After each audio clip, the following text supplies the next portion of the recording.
Hello guys, welcome back to my YouTube channel সম্পাকি channel তরফ থেকে তোমাদেরকে অনেক অনেক স্বাগত। তো আজকে রেসিপিটা হচ্ছে ইলিশ মাছের লেজা ভর্তা। তো কিভাবে বানাবো তো চলো দেখাই তোমাদেরকে। তো এই লেজার মধ্যে দিয়ে দিব লবণ, দিয়ে দিব হলুদ, তো দিয়ে দিব তেল, অল্প পরিমাণে তেল দিয়ে দিই, ভালোভাবে মেখে নিই। কড়াই বসিয়ে দিয়েছি, কড়াইটা গরম হয়ে গেছে, দিয়ে দিব রিফাইন তেল। এক এক করে লেজাগুলো ছেড়ে দিই।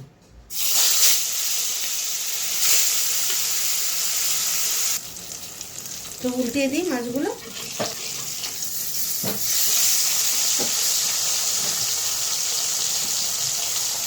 মাছগুলো ভাজা হয়ে গেছে, উঠিয়ে নিই।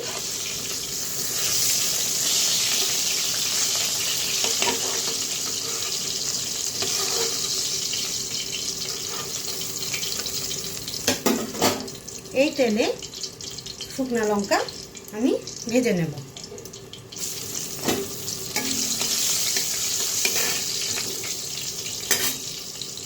শুকনো লঙ্কাগুলো ভাজা হয়ে গেছে, তো উঠিয়ে নিই। তো মাছের কাঁটাগুলো বেছে নিই এক এক করে।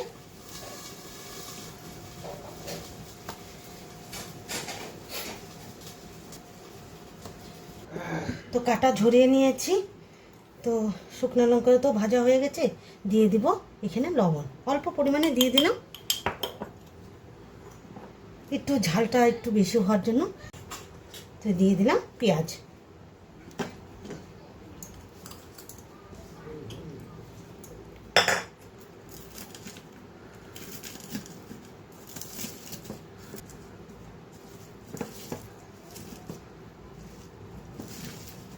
তো এখানে আমি মাছের তেলটা দিয়ে দিব। তো ভাজা মাছের তেলটা আমি দিয়ে দিলাম। তোমরা চাইলে সর্ষের তেলও দিতে পারো।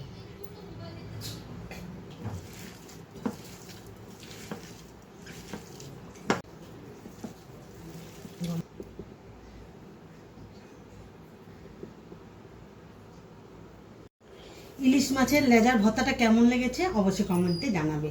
আর লাইক, শেয়ার অ্যান্ড সাবস্ক্রাইব করতে একদম ভুলবে না। বাই।